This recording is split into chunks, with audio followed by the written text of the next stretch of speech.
30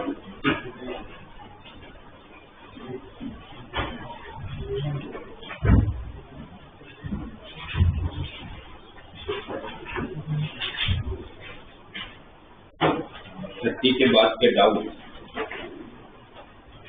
30 to 60 discuss करने वाले ज्यादा 31 के बाद 31 हमने किया था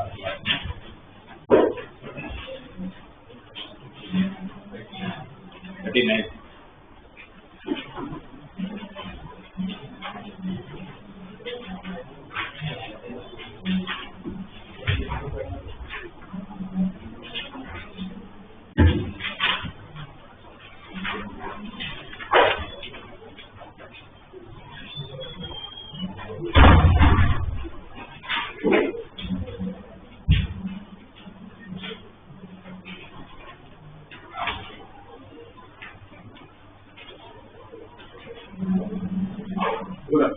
क्वेश्चन में पहले इंफॉर्मेशन को समझते हैं। क्या बोला गया है क्वेश्चन में कि आप लोगों को पॉइंट फाइंड करना है, point on the straight line 3x + 5y = 50। अब यदि लाइन पे होंगे तो इनफाइनाइट पॉइंट, बट उसमें से हमें कौन सा पॉइंट है तो बोला गया है कि a point on the straight line 3x + 5y = 15 which is equidistant from the coordinate axis. It is equidistant from the coordinate axis will lie only in which quadrant? अच्छा मुझे बताओ, जो कोई भी पॉइंट है उसका सपोज यहाँ पर एक पॉइंट है x, y, तो इसका x एक्सिस से डिस्टेंस कितना,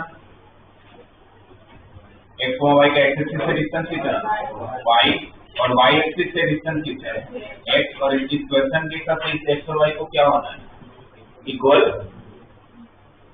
है ना। क्वेश्चन के हिसाब से आप लोगों को क्या दिया हुआ है, which is equidistant from the coordinate axis. तो ये x और y को अगर सेम होना है तो अगर मैं x = y से डाल दूं, ये मुझे चाहिए। तो इसमें अगर मैं x की जगह पर y रखूं या y की जगह पर अगर x रखता हूं तो 3x + 5x 8x = 15, करेक्ट। तो 8x = 15 होगा, तो x = 15/8। अच्छा पहले तो ये पता करते 3x + 5y = 15 की जब आप लाइन ड्रॉ करोगे,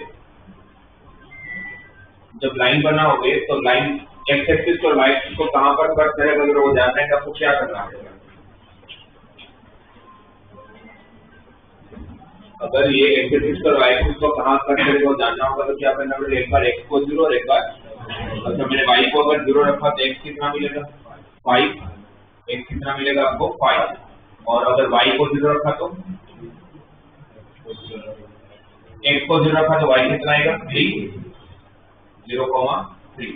अगर मैं इन दोनों को ज्वाइन करता हूं तो ये लाइन है। आपको इस लाइन के ऊपर वैसा पॉइंट है कि जिनका दोनों एक्सिस से सेम डिस्टेंस होना चाहिए, दोनों एक्सिस से सेम डिस्टेंस होना चाहिए। ये तो पक्की बात है कि वो जो पॉइंट होगा थर्ड क्वाड्रेंट में तो कंफर्म है कि नहीं होने वाला है, क्योंकि जो आपका लाइन है वही वहां से पास नहीं हो रहा है। तो आपका लाइन कहां से पास हो रहा है, फर्स्ट क्वाड्रेंट में, सेकंड क्वाड्रेंट में और third quadrant, sorry fourth quadrant में। तो फर्स्ट क्वाड्रेंट का अगर मुझे वो पॉइंट चाहिए कि जहां से दोनों लाइन का, सॉरी दोनों लाइन के दोनों एक्सिस का डिस्टेंस सेम होना चाहिए, तो आपके y को और आपके x को सेम होना पड़ेगा।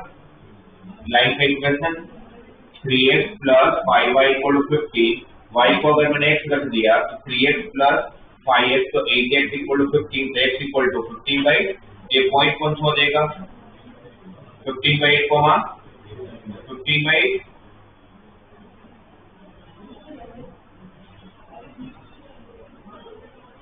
Correct, right. आप लोगों का क्या किया मैंने, x = ये यहाँ तक समझ है, पॉइंट तो ठीक है, बात की बात है। यहाँ तक समझ है कि x = y क्यों रख रहे हैं, बिकॉज आप लोगों को दिया था कि उसका इक्विडिस्टेंस होना चाहिए, तो x = y इसलिए रख दिया मैंने।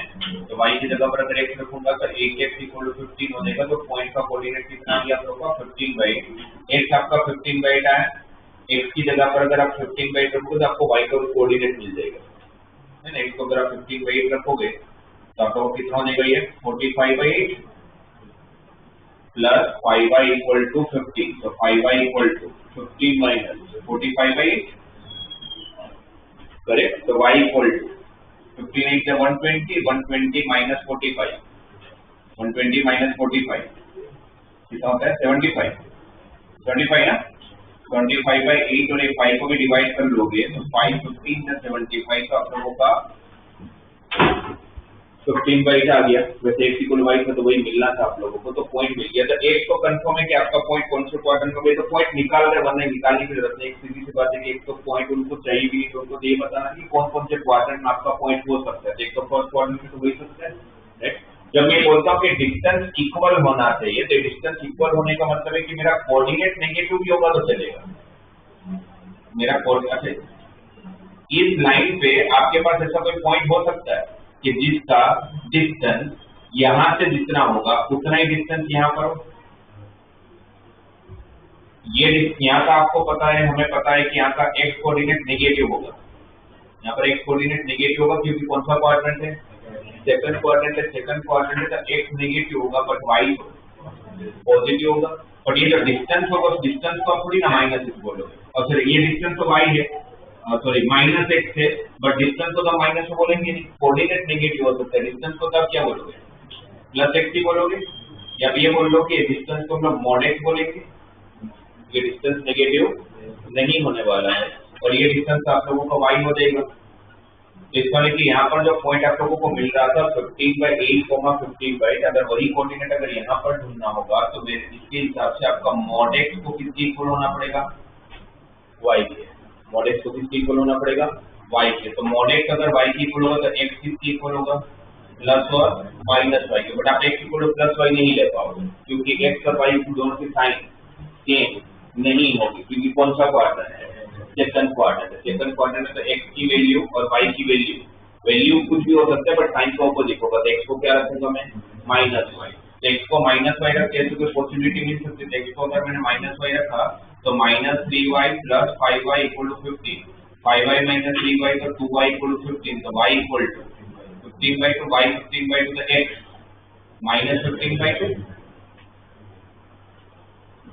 तो और एक पॉइंट ये पॉसिबल है, देखकर कि आपका और एक पॉइंट पॉसिबल है कौन से क्वाड्रेंट में, सेकंड क्वाड्रेंट में। अब बात रहेगी फोर्थ क्वाड्रेंट। अगर फोर्थ क्वाड्रेंट में अगर वैसा कोई पॉइंट अगर पॉसिबल है कि नहीं, अगर वो चेक करना है तो फिर आप लोगों का यहाँ पर वापस डिस्टेंस को हम नेगेटिव में बोलेंगे नहीं, बट यहाँ पर x और y की साइन ऑपोजिट होगी, तो x इक्वल टू या y equal to minus x। यहाँ पर आप लोग का x की वैल्यू पॉजिटिव होगी बट y की वैल्यू तो नेगेटिव होगी ना, राइट। तो यहाँ पर जो भी पॉइंट होगा आपका x, y, तो ये डिस्टेंस आप लोगों का y होगा बट कोऑर्डिनेट माइनस y होगा, बट डिस्टेंस को तो हम मोड y बोलेंगे। तो mod y equal to x होना चाहिए, mod y equal to x आना चाहिए, बट मोड जब हटेगा तब प्लस नहीं ले पाओगे, तो दोनों की साइन ऑपोजिट होती है। फोर्थ क्वाड्रेंट में हम लोग y की जगह पर क्या रखेंगे, माइनस x। अब जब मैंने y को माइनस x रखा यहाँ पर तो क्या होगा, 3x minus 5x minus 2x equal to 15। तो x की वैल्यू क्या मिल रही है आपको, माइनस 15/2, जो पॉसिबल नहीं, क्योंकि आप कौन से क्वाड्रेंट की बात कर रहे हो, फोर्थ। और फोर्थ क्वाड्रेंट में x क्या होता है, पॉजिटिव होता है, बट इस कंडीशन को जब मैं सोल्व करता हूँ x तो नेगेटिव मिलता है। इस तरह की फोर्थ क्वाड्रेंट में ऐसा पॉइंट नहीं हो सकता। तो सिर्फ कौन कौन से क्वाड्रेंट में हो सकता है, फर्स्ट नहीं, इसमें और कोई लॉजिक नहीं है, बस वो देखना था कि कौन कौन से क्वाड्रेंट में ऐसा पॉइंट पॉसिबल है कि जहाँ से दोनों एक्सिस से डिस्टेंस सेम हो। उसके बाद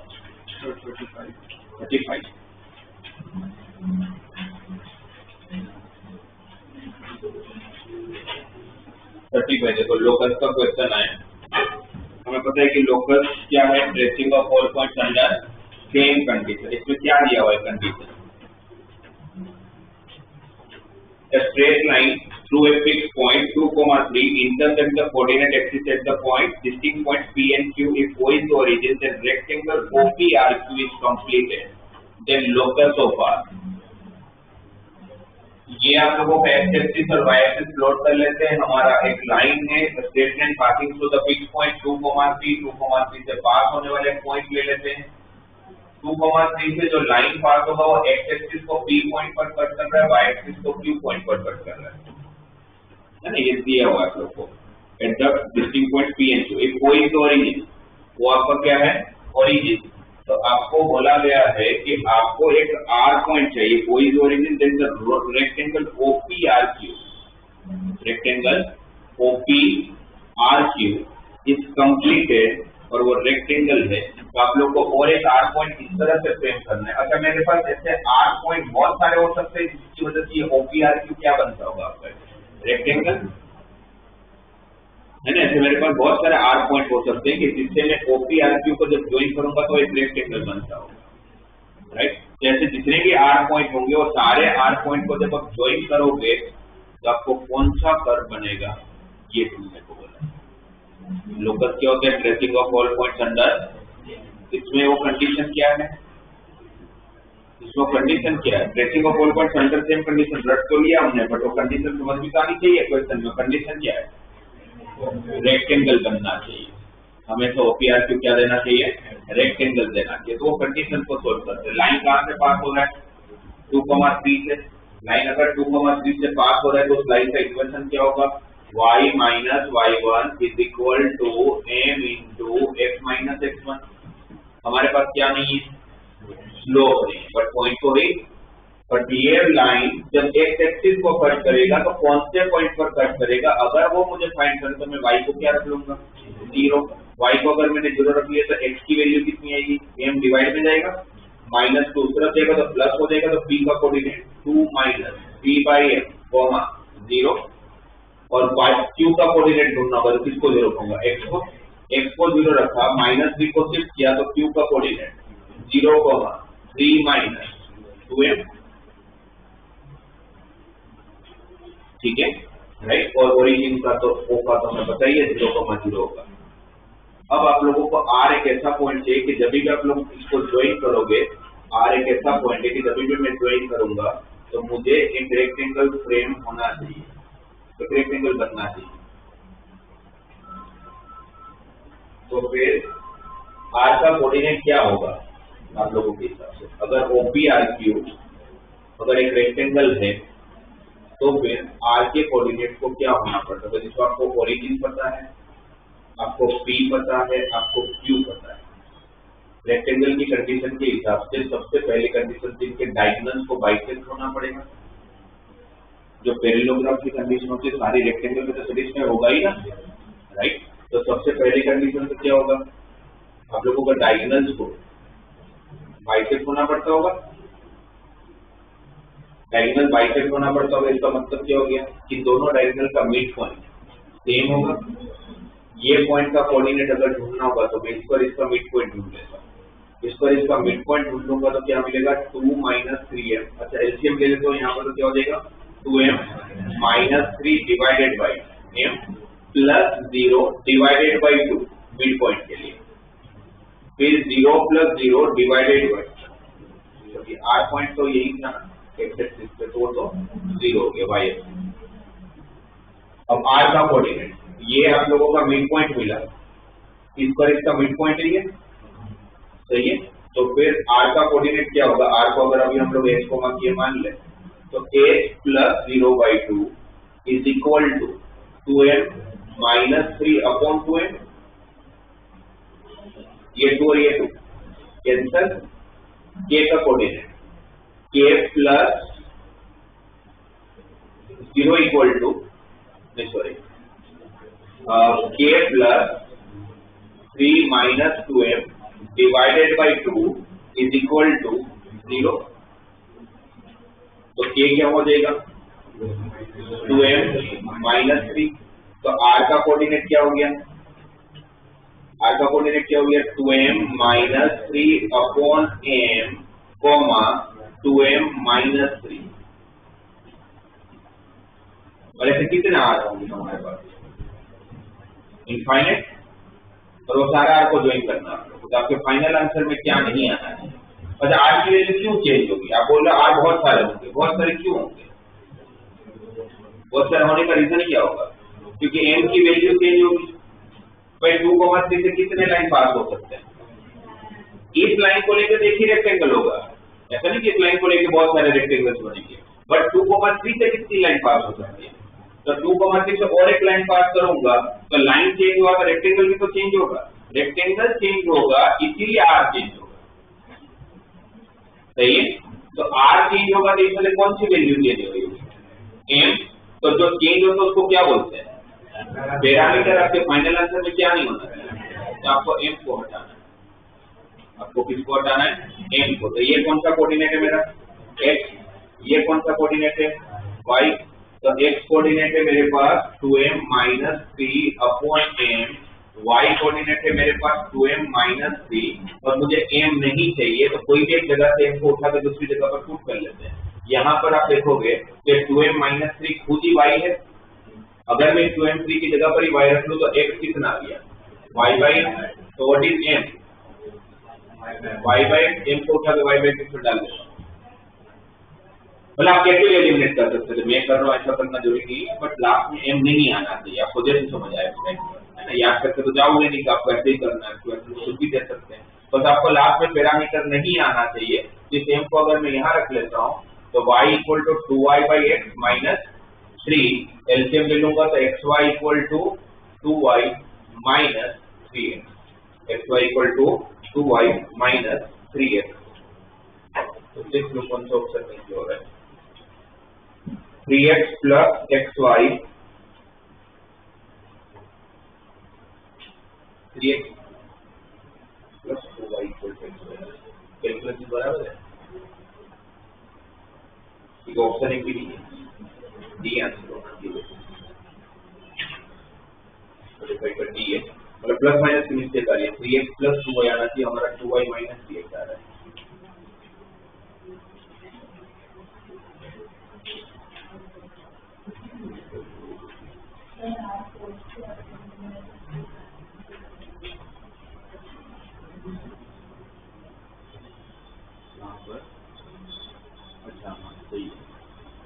यहाँ पर जो r हमारा जो बन रहा है वो कौन से क्वाड्रेंट में बन रहा है? फोर्थ क्वाड्रेंट में बन रहा है। पर जरूरी नहीं है, ये तो मैंने सिर्फ आप लोगों को समझाने के लिए इसको फोर्थ क्वाड्रेंट में लिया। r यहाँ पर भी हो सकता है ना, OPRQ यहाँ से भी आप लोगों का रेक्टेंगल तो बन सकता है। तो वैसा तो कंफर्मली हम नहीं बोल सकते, तो मैंने समझाने के लिए एक पॉइंट आप लोग को फोर्थ क्वाड्रेंट में लिया। ऐसा हो सकता है ना, r पॉइंट यहाँ और फिर रेक्टेंगल बनता हो। इट्स नॉट नेसेसरी कि r आप लोगों का फोर्थ क्वाड्रेंट में होगा।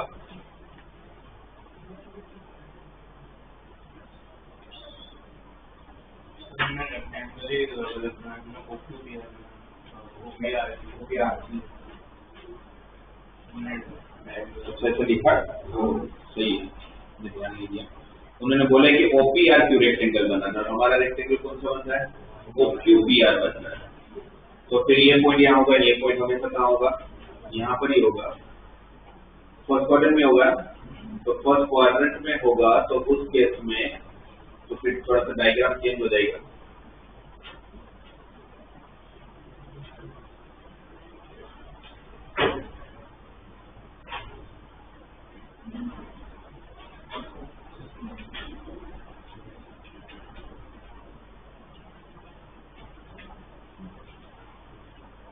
तो फिर और इजी हो गया, तो फिर इतना भी करने की जरूरत नहीं है। P और Q ढूंढ लिया हमने, और हमें पता है कि अगर ये रेक्टेंगल होगा तो डेफिनेटली 90 डिग्री तो बनता होगा, और अगर 90 डिग्री बनता होगा तो इस पूरे लाइन पर x का कोऑर्डिनेट सेम ही रहेगा, और इस लाइन पर y का कोऑर्डिनेट सेम रहेगा। तो फिर r का कोऑर्डिनेट ही क्या आ गया?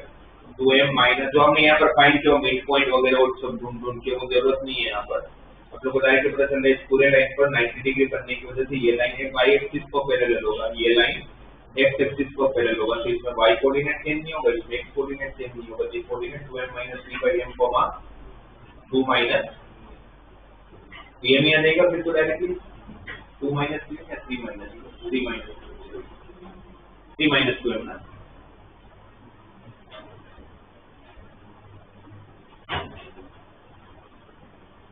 तो फिर जो मिड पॉइंट हम इक्वेट कर रहे हैं तो उसकी जरूरत नहीं है, आप लोगों को वैसे ही पॉइंट मिल जाएगा। और उसके बाद हमें m को एलिमिनेट करना है। अच्छा, यहाँ पर मैंने ये देखो ना, गलत लिखा हुआ है, ये आंसर नहीं आ रहा है। आप लोगों को ये y का कोऑर्डिनेट क्या था? 3 माइनस 2m था, मैंने यहाँ पर 2m माइनस 3 लिख दिया। अच्छा, यहाँ पर 3 माइनस 2m लिखा है, वो तो ठीक है, वो ठीक है। ये आप लोगों का y हो गया है ना, ये हटा दो। और 3 minus 2m equal to y and 2m minus 3 by m equal to x. अगर 3 minus 2m अगर y है तो what is 2m minus 3? Minus y, तो यहाँ पर माइनस y रख लेता हूँ, minus y by m equal to x. तो what is m? Minus y by x. m की जगह पर क्या रख लेता हूँ? Minus y by x. तो माइनस y by x रखूंगा तो minus minus plus 2y by x is equal to x. Cross multiply करूंगा तो 3x plus 2y equal to.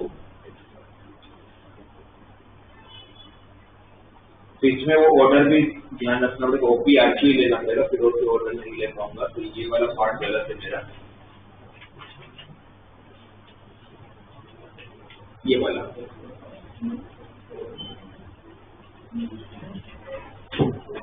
उसके बाद 40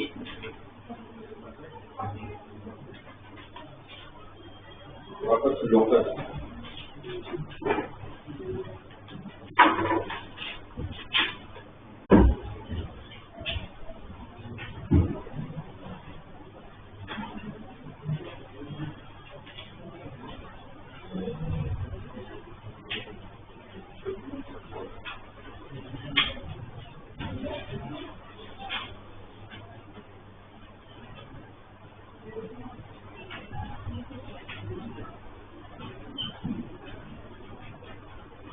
क्वेश्चन देखो, वापस देखो, लोकस आ गया. क्या बोला है? लेट ओ ओरिजिन. आप लोगों का एक पॉइंट दिया हुआ है, अगर कोऑर्डिनेट के हिसाब से अगर प्लॉट करें तो 0,0 ओरिजिन है. ए पॉइंट का कोऑर्डिनेट दिया है 0,1. 0,1 कहाँ होगा? वाई एक्सिस पे 0,1.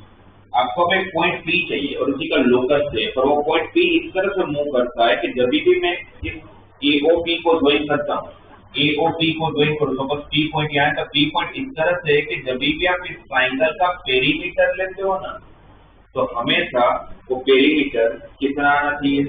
4 यूनिट आना चाहिए. पेरीमीटर मतलब क्या होगा? तीनों साइड का लेंथ का एडिशन. ये लेंथ कितना है? 1. ये लेंथ कितना है? 1. अगर P अगर मूवेबल पॉइंट है तो P के कोऑर्डिनेट को क्या लोगे? x, y. P के कोऑर्डिनेट को क्या लोगे? तो ये डिस्टेंस कितना?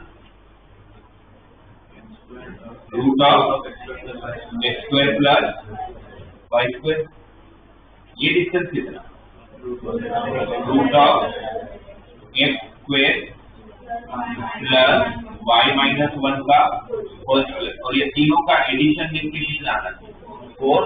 पेरीमीटर है तो 1 plus root of x square plus y minus 1 का square plus root of x square plus y square equal to 4 आ जाना चाहिए. इस कंडीशन को लेके आपको लोकस ढूंढना है. तो बहुत सारे पॉइंट P हो सकते हैं कि जब भी पेरीमीटर लोगे तो हमेशा 4 आता हो. तो लोकस कौन सा होगा? ऊपर कौन सा होगा ढूंढना है. तो कंडीशन ही हो गया, 1 को शिफ्ट कर लूंगा तो 4 माइनस 1 3. रूट हटाना पड़ेगा, और अगर रूट हटाने के लिए अगर अभी स्क्वायर करोगे तो मिडिल टर्म में वापस रूट आएगा. उसके बेटर है कि हम क्या करते हैं, एक टर्म को उस तरफ शिफ्ट कर लेते हैं, फिर स्क्वायर करते हैं, थोड़ा इजी हो जाएगा. इसको मैं उस तरफ शिफ्ट करता हूँ और फिर स्क्वायर करता हूँ. तो यहाँ पर क्या होगा? x square plus y minus 1 का स्क्वायर इक्वल टू, ये टर्म उस तरफ शिफ्ट हुआ था, होल स्क्वायर हुआ तो 3 का square 9 minus 6 time root of x square plus y square plus x square plus y square. समझ आया? ये उस तरफ गया होगा तो क्या बना होगा? 3 minus root of x square plus y square. Now squaring on both the side, तो यहाँ पर a माइनस b का होल स्क्वायर लगाना पड़ेगा ना आपको, करेक्ट? अब यहाँ पर y माइनस 1 का स्क्वायर करोगे तो फर्स्ट टर्म क्या आएगा? y स्क्वायर, वो x स्क्वायर और y स्क्वायर और x स्क्वायर और y स्क्वायर कैंसल, और मिडिल टर्म क्या होगा? Minus 2y. कांस्टेंट क्या होगा? Plus 1 equal to 9 minus 6 root of x square plus y square. अभी भी आपका आंसर इस फॉर्म में नहीं होगा, अभी भी रूट हटाना पड़ता होगा. तो रूट को एक तरफ रख लेते, इस तरफ शिफ्ट कर लेते, तो माइनस का प्लस और बाकी सब को एक तरफ ले लेते हैं, इसको उस तरफ शिफ्ट करते, तो 9 माइनस 1 8 माइनस 2 उस तरफ जाएगा तो प्लस 2/2 से कैंसिल कर लूंगा तो ये 4 और ये 3. अब वापस स्क्वायर कर लो दोनों साइड, तो रूट हट जाएगा. तो 3 का square 9 times x square plus y square, इसका स्क्वायर करोगे तो 16 plus 8y plus y square. 9 times y square में से एक y स्क्वायर गया, 8y square plus 9x square minus 8y minus 16 equal to 0। तो मतलब सारे पॉइंट को ज्वाइन करोगे तो ऐसा कुछ कर बनता होगा, ये एलिप्स का कर्व। मतलब ठीक है वो किसका है वो छोड़ दो, बट ऐसा ही कुछ कर दिया। तो आपके ऑप्शन में ऐसा कुछ इमेज बना दी।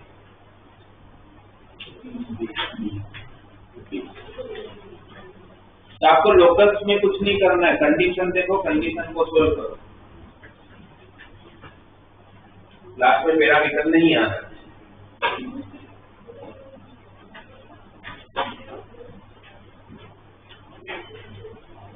उसके बाद 40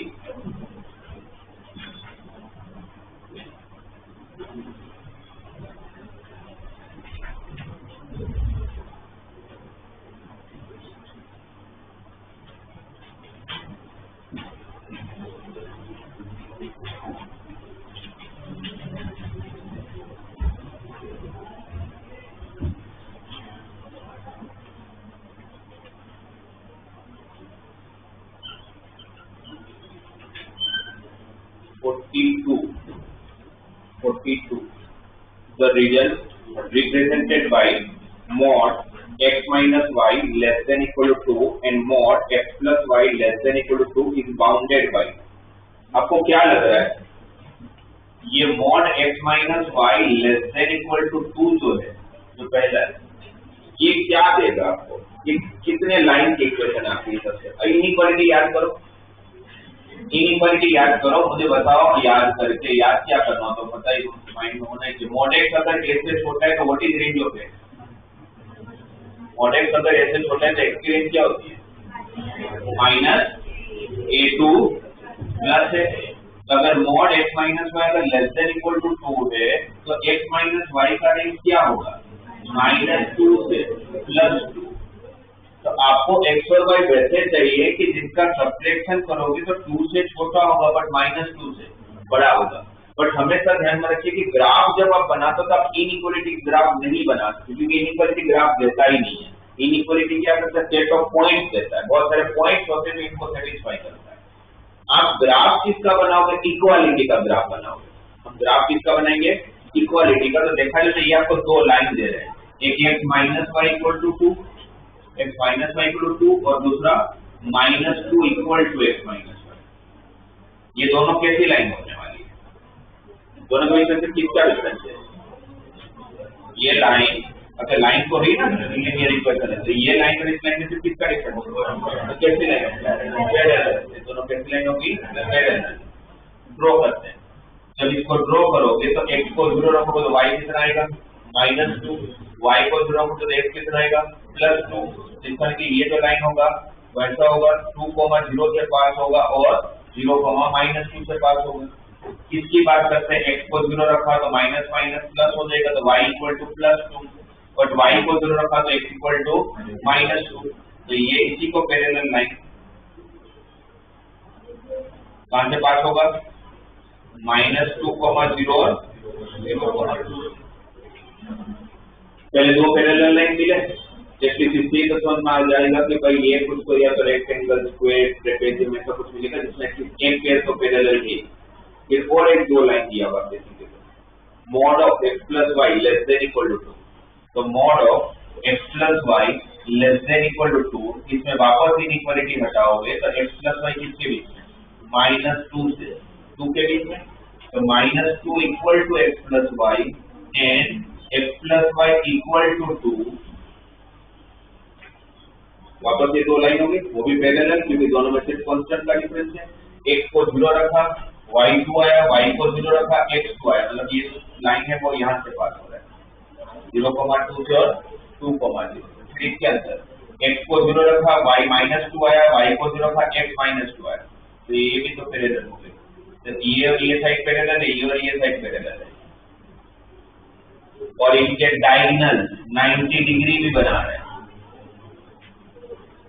इसके बीच का डिस्टेंस 2√2, ये भी 2√2, ये भी चारों साइड का लेंथ सेम है, नहीं चारों साइड का लेंथ सेम है तो उससे स्क्वायर नहीं बोल सकते, तो रोम्बस भी हो सकता है। रोम्बस ये कंफर्म होगी, रोम्बस की कंडीशन क्या होती है, चारों साइड का लेंथ सेम है, diagonal are perpendicular with each other, तो रोम्बस कंफर्म है। स्क्वायर है कि नहीं देखना पड़ेगा, क्योंकि स्क्वायर के लिए साइड को 90 डिग्री बनाना पड़ता है। ये सब तो होती है कंडीशन की, डायगोनल को 90 डिग्री बनाना पड़ेगा, लेंथ सेम होगा, बट स्क्वायर की एक कंडीशन एक्स्ट्रा है। कौन सी कंडीशन है वो, एडजेसेंट साइड भी 90 डिग्री बनाना चाहिए, और वो बनाती होंगे आप देखोगे तो ये 2 है, ये 2 है, तो आइसोसेलेस ट्रायंगल हो गया। तो आइसोसेलेस ट्रायंगल ये 90 है, तो ये कितना 45, ये 45, ये भी 45, इस तरफ भी सेम होगा, ये 2 है, ये 2 है, तो इस तरफ राइट साइड बनेगा, ये भी 45, तो 45 प्लस 45 90, ये स्क्वायर बनेगा जिसका लेंथ 2√2 होगा, तो ये आंसर है।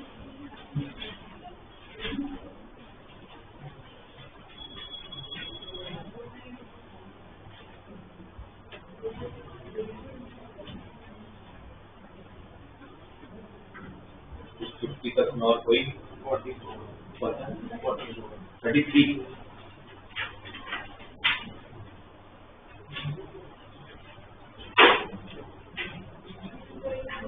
अभी तो 33 में एक ट्राइंगल के तीनों पॉइंट दे रखे हैं, एरिया भी दे रखा है, तो अगर ट्राइंगल के तीनों पॉइंट को और एरिया निकालना हो तो कौन सी मेथड निकालते हैं, right, half of mod of x1 into y2 minus y3, उससे काम करके के निकाल लेते हैं।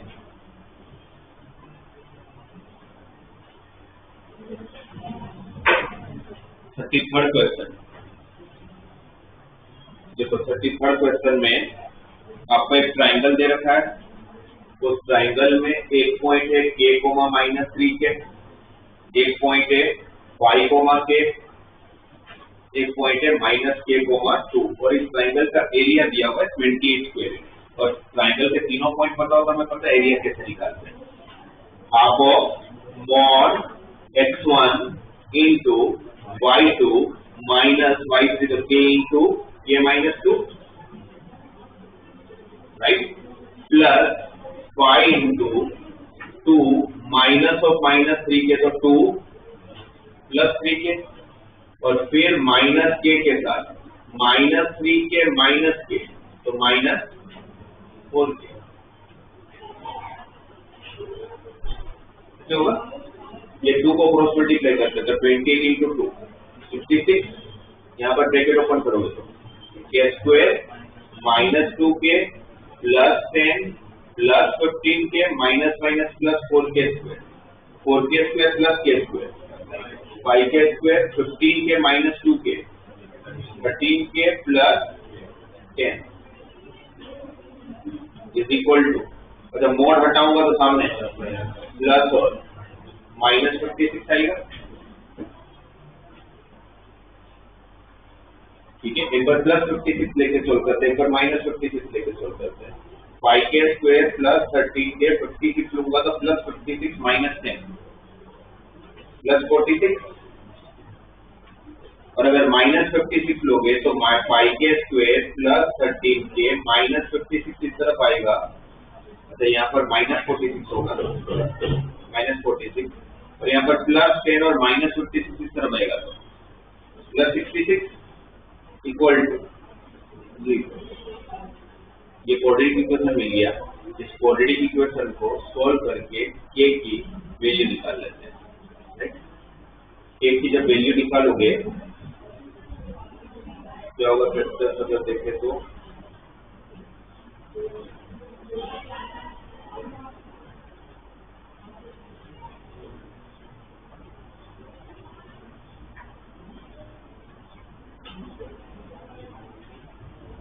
और 46 into 5 230 होगा, 230 होगा तो 23 into 10 230 हो जाएगा, ठीक है। यहाँ से क्या कॉमन 5k, और यहाँ से क्या कॉमन माइनस, यहाँ से 5k कॉमन लोगे तो k प्लस 23 बचेगा, 5k कॉमन ले तो पूरा लिख देता हूँ, k प्लस 23, यहाँ से क्या कॉमन निकल जाएगा माइनस 50, सॉरी k कॉमन, तो क्या बचेगा अंदर 5k प्लस 23, यहाँ से -2 कॉमन, तो 5k प्लस 23, राइट। इसके दो फैक्टर कौन सा है, k माइनस 2n फाइव के प्लस 23 इक्वल टू 0। तो k इक्वल टू 2 और k इक्वल टू माइनस 23/5। ये दूसरा जब आप क्वाड्रेटिक लोगे तो आपको, अब ध्यान से देखो इस क्वाड्रेटिक को फैक्टराइज करने से पहले तो आप देखो इसका डिस्क्रिमिनेंट जो है वो लेस देन 0 है। d equal to b square minus 4ac होता है, 13 का स्क्वायर 169 माइनस 4 इंटू 5 इंटू 66। तो कंफर्म है ना, ये तो इससे बड़ा ही होगा। तो किसी का डिस्क्रिमिनेंट लेस देन 0 का मतलब क्या होता है, उसके रियल रूट्स नहीं होंगे, मतलब ये इक्वेशन पॉसिबल है। तो आपको k की ये वैल्यू मिली। अब k ढूंढने के बाद आप लोगों को करना क्या था, अगर k भी एन इंटीजर तो ये पॉसिबल नहीं है। जैसे मैं दिया कि k एक इंटीजर वैल्यू सबसे पहले ये लिखा हुआ है, तो ये पॉसिबल नहीं, तो सिर्फ पॉसिबल वैल्यू कौन सी है, 2। तो अगर k को 2 रखा तो a का कोऑर्डिनेट 2, -6, b का कोऑर्डिनेट 5, 2, c का कोऑर्डिनेट -2, 2। अब ये ABC मिलने के बाद आप लोगों को क्वेश्चन में पूछा ये है कि आप लोगों को फाइंड क्या करना है, उस ट्राइंगल का ऑर्थो सेंटर। और जब मेरे पास ट्राइंगल के तीनों पॉइंट होंगे तो ऑर्थो सेंटर कैसे निकालते हैं। ऑर्थो सेंटर होता क्या है, किसका इंटरसेक्टिंग पॉइंट, ऑल्टीट्यूड। किसका इंटरसेक्टिंग पॉइंट, ऑल्टीट्यूड। तो मैं क्या करूंगा, दो ऑल्टीट्यूड निकाल लूंगा कोई भी, और दोनों का, अच्छा जब भी ऑर्थो सेंटर फाइंड करना हो तो एक बार ये जरूर चेक कर लेने का, तो ट्राइंगल राइट एंगल ट्राइंगल तो नहीं है ना। क्यों, तो अगर राइट एंगल ट्राइंगल हुआ तो जहां 90 डिग्री बनेगा वही आपका ऑर्थो सेंटर हो जाएगा। और राइट एंगल ट्राइंगल है कि नहीं हो कैसे पता चलेगा, अगर राइट एंगल ट्राइंगल होगा तो कोई भी दो लाइन का स्लोप का प्रोडक्ट -1 जरूर आएगा, सही है। पर इसमें मैंने चेक कर लिया तो कोई भी आप लोगों का इक्वेशन ऐसा नहीं आ रहा है कि जो राइट एंगल ट्राइंगल है, मतलब स्लोप का प्रोडक्ट -1 नहीं हो रहा है। तो स्लोप का प्रोडक्ट -1 नहीं हो रहा है, अगर हो गया तो बहुत अच्छी बात होती है, बट इसमें नहीं हो रहा है तो फिर कुछ कर नहीं सकते। तो फिर आपका सब एक ही ऑप्शन है, दो ऑल्टीट्यूड का इंटरसेक्टिंग पॉइंट निकालना पड़ेगा, राइट। ये बताओ ये ऑल्टीट्यूड निकालेंगे कैसे, ऑल्टीट्यूड का इक्वेशन कैसे निकालोगे, BC का स्लोप ढूंढेंगे, m1 m2 इक्वल टू -1, इसका स्लोप आ जाएगा। स्लोप पता है, पॉइंट पता है, तो लाइन का इक्वेशन आ जाएगा। सेम अगर मुझे ये वाला अगर ऑल्टीट्यूड ढूंढना होगा तो AC का स्लोप निकाल लूंगा, AC का स्लोप से m1 m2 इक्वल टू -1 करके इसका स्लोप आ जाएगा। स्लोप पता है, पॉइंट पता है, तो लाइन का इक्वेशन आ जाएगा। फिर उन दोनों को जब आप सॉल्व करोगे तो आपको ये ऑर्थो सेंटर मिलेगा। तो थोड़ा सा लेंथी हो जाएगा। तो पहले एरिया से k निकाल लो, फिर ऑर्थो सेंटर के लिए दो ऑल्टीट्यूड को सॉल्व करो। और पॉइंट और स्लोप है तो कौन सा फॉर्म यूज करना चाहिए हमें, slope point form, y - y1 equal to m into x minus x। फिर कौन सा बोल रहे थे आप लोग, 44।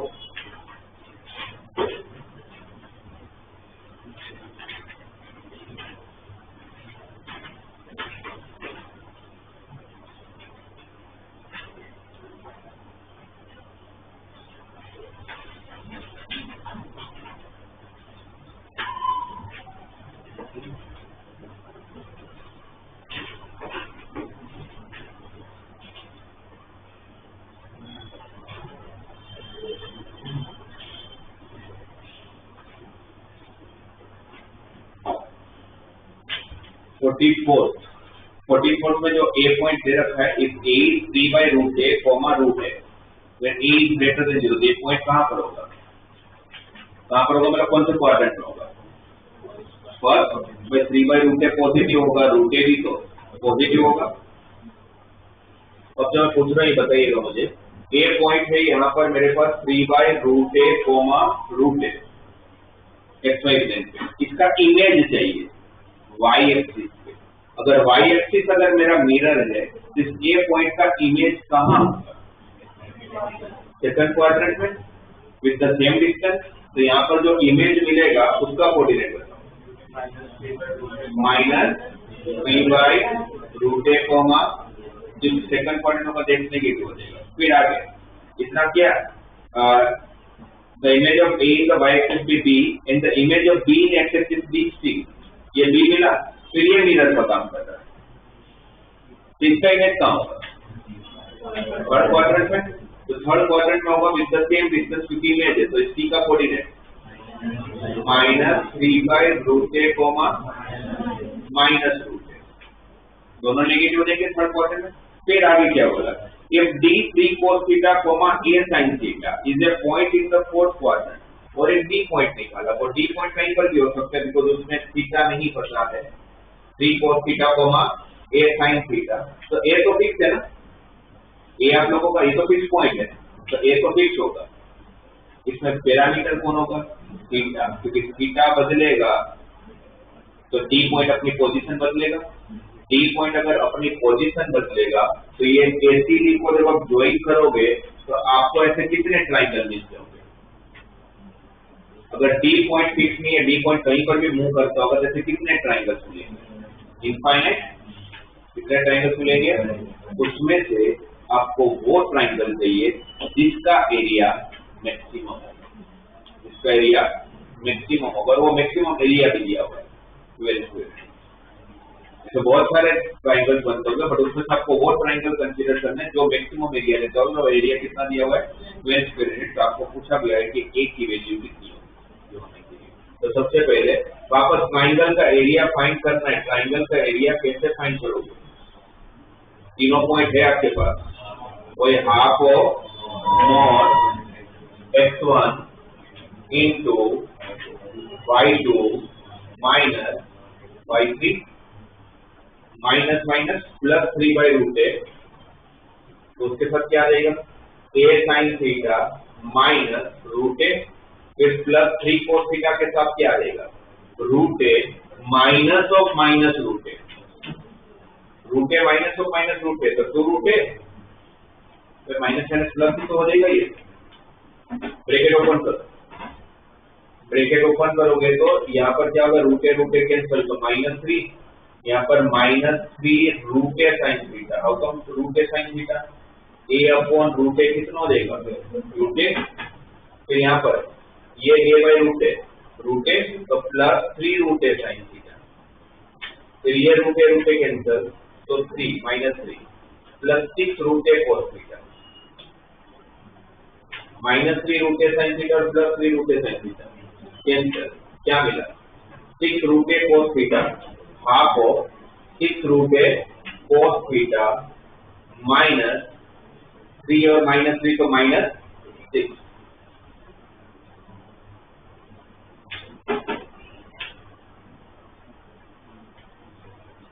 ये ठीक है, प्लस 3/√a माइनस यहाँ पर, और सेकंड ये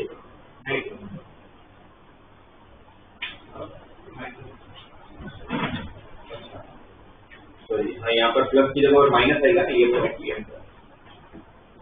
तो फिर अगर ये पॉइंट -3√a है तो फिर ये माइनस आएगा और ये प्लस आएगा, तो फिर -3 और +3 कैंसिल होगा, ये कैंसिल नहीं हो रहा, मेरी साइन की मिस्टेक थी। तो फिर क्या बचेगा? 6√a cos theta -3√a sin theta -3√a sin theta, तो -6√a sin थीटा। क्या कॉमन? 6√a बाहर जाएगा, 3√a अंदर क्या बचा? अब ये एरिया को क्या होना है? मैक्सिमम। ये एरिया को क्या होना है? मैक्सिमम। तो ए तो कांस्टेंट है, इसकी वैल्यू चेंज होने का रीजन कौन होगा? थीटा। तो जब ये मैक्सिमम होगा तो पूरा एरिया मैक्सिमम होगा। तब ट्रिग्नोमेट्री पे चले जाओ। What is range of cos theta minus sin theta? cos theta minus sin theta का range. What is range of a cos theta plus b sin theta? ऐसे इंपॉर्टेंट कंसेप्ट कैसे पूछ सकते हो आप लोग? क्या होता है? -√(a² + b² से लेके +√(a² + b²। तो उसके according what is range of cos theta minus sin theta? -√2 से +√2। तो मैक्सिमम कितना है?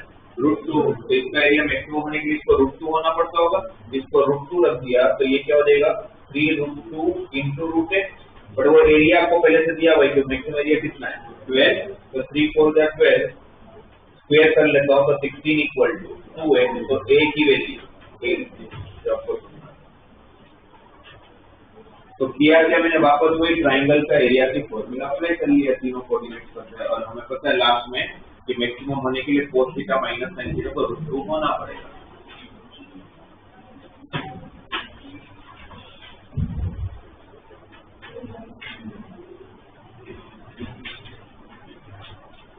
फिफ्टी तक पहुंच गए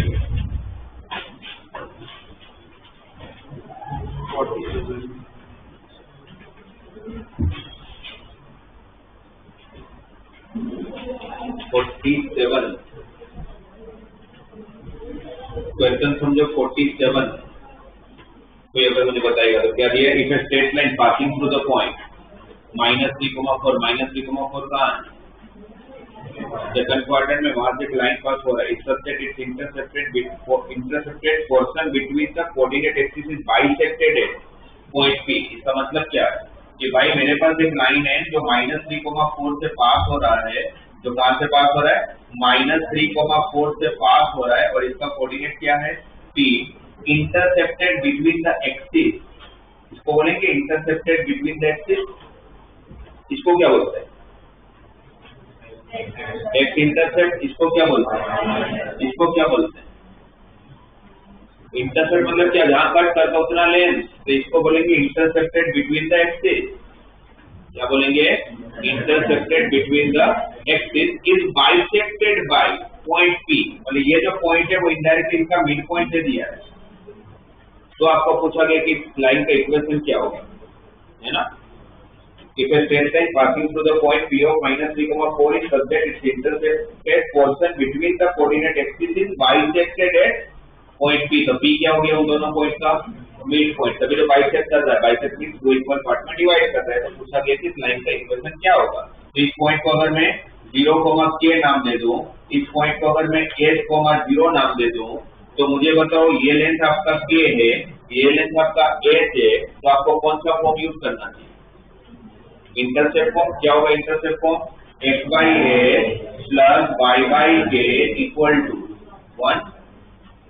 मुझे क्या नहीं पता है s और k, पर मिल जाएगा ना क्योंकि इन दोनों का मिड पॉइंट है ये, तो क्या हो जाएगा 8 प्लस 0/2 इक्वल टू -3, तो s की वैल्यू आ गई -6, s की वैल्यू आ गई -6, और k प्लस 0/2 मतलब k/2 इक्वल टू 4, तो k आ गया 8, k को रखा 8, एलसीएम ले लोगे तो 8x - 6y इक्वल टू -48, 4 से डिवाइड कर लो तो क्या हो जाएगा, सॉरी 4 से तो नहीं 2 से डिवाइड करो तो क्या हो जाएगा 4x - 3y इक्वल टू -24, इस तरफ आएगा तो +24 इक्वल टू 0। तो डी आंसर। पहले अच्छे से क्वेश्चन समझ लिया करो, आपको डाउट ही नहीं है कि मैक्सिमम क्वेश्चन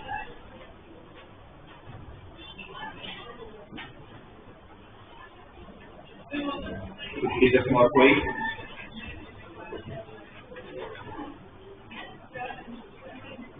फिफ्टी तक में कोई है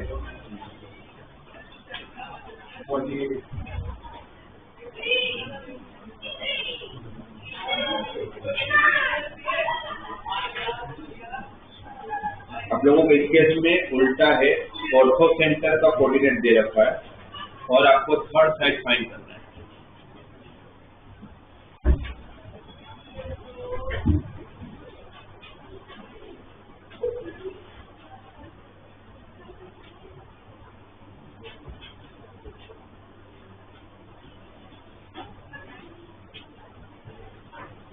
तो 48 में equation of the two sides of A triangle 3x - 2y + 6 = 0, 3x - 2y + 6 = 0, and another equation is given 4x + 5y - 20 = 0. If the orthocenter of this triangle, ये दोनों ने इंटरसेक्ट किए, दो साइड है आपके, तीसरा साइड के बारे में कोई इंफॉर्मेशन नहीं है, तो तीसरा साइड है ये नहीं पता, बट ये पता है कि इसका जो ऑर्थो सेंटर है उसका कोऑर्डिनेट कितना है 1,1 तो पूछोगे कि थर्ड साइड क्या होगा। ऑर्थो सेंटर कहाँ पर बना होगा? जहां पर ऑल्टीट्यूड इंटरसेक्ट हुआ होगा। तीनों ऑल्टीट्यूड जहां पर इंटरसेक्ट हो रहे होंगे, ये पॉइंट आपको 1,1 पता तो दिया हुआ है, ये फाइंड करना। आप ही लोग मुझे बताओ ना, ये कैसे फाइंड करोगे? कोई भी लाइन का इक्वेशन फाइंड करने के लिए क्या चाहिए? Point and slope. क्या इन दोनों को मैं पूरा नहीं कर रहा, कुछ समझ है, इन दोनों को सॉल्व करोगे तो पॉइंट मिल जाएगा। ये पॉइंट होगा, ये पॉइंट होगा तो इस लाइन का स्लोप होगा, इस लाइन का स्लोप होगा तो इसका भी स्लोप होगा, क्योंकि दोनों का प्रोडक्ट माइनस दोनों का स्लोप तो मिल गया, स्लोप तो मिल गया। अब सिर्फ किसकी प्रॉब्लम है? पॉइंट की, है ना। अब आप लोगों को पॉइंट सोचना है, कैसे पॉइंट मिलेगा? Foot of perpendicular. आपका ये जो पॉइंट है, पर वो फुट ढूंढने के लिए लाइन तो नहीं होता है। जब फुट मिल जाता तो कुछ प्रॉब्लम नहीं, तो उसके लिए लाइन भी ढूंढना चाहिए। फुट किस पे? स्लोप तो समझ आ गया, है ना। बस जब आपको ये सोचना है कि वो इस लाइन के ऊपर कोई भी एक पॉइंट अगर मुझे ढूंढना है तो पॉइंट कैसे मिलेगा? सर दूसरा ये वाला ये वाला तीसरे ऑल्टीट्यूड आप ढूंढ पाओगे, तो ठीक है, ऑल्टीट्यूड ढूंढोगे तो ये पॉइंट मिल जाएंगे। वो पॉइंट भी तो मिलेगा, कौन सा ये कैसे? इसको सॉल्व करें। आप क्या करोगे? आपको एक पॉइंट चाहिए कोई भी, राइट? कोई भी पॉइंट मिलेगा, मेरा काम हो जाएगा। ये लाइन का इक्वेशन है आपके पास। अगर मैं कुछ भी करके अगर ये लाइन का इक्वेशन अगर ढूंढ लूं तो मेरा काम हो सकता है कि अगर ये लाइन अगर आपको मिल गया तो आप इसको सॉल्व करके ये पॉइंट ढूंढ सकते हो ना, है ना। दिखता है कि मुझे पता है, जब मुझे पॉइंट ढूंढना है तो पॉइंट कहाँ मिल सकता है? इन दोनों का इंटरसेक्टिंग पॉइंट ये मिल सकता है, या तो इन दोनों का इंटरसेक्टिंग पॉइंट ये मिल सकता है। आपको दोनों चाहिए नहीं, आपको तो कोई एक ही चाहिए, तो मैं ये ढूंढ लेता हूँ। और ये ढूंढने के लिए मुझे क्या चाहिए? इन दोनों लाइन का इक्वेशन, उसमें से इसका इक्वेशन किया हुआ, तो आपको इसका इक्वेशन चाहिए। तो इक्वेशन के लिए क्या चाहिए? पॉइंट और स्लोप। कहाँ से पास हो रही है? 1,1 से। तो पॉइंट भी मिल गया, तो प्रॉब्लम किसकी? स्लोप की। इसके साथ परपेंडिकुलर है, इसका स्लोप -4/5 है, तो इसका स्लोप 5/4 है। स्लोप पता है, पॉइंट पता है, आपको इस लाइन का इक्वेशन मिल जाएगा। इस लाइन का इक्वेशन मिल गया, ये पता है, ये पता है, तो इसको सोल्व करके आप ये पॉइंट निकाल लो। ये पता है, इसका स्लोप मिल चुका था मुझे, है ना, ये पॉइंट है, तो स्लोप पता है, पॉइंट पता है, तो लाइन का इक्वेशन। ठीक है,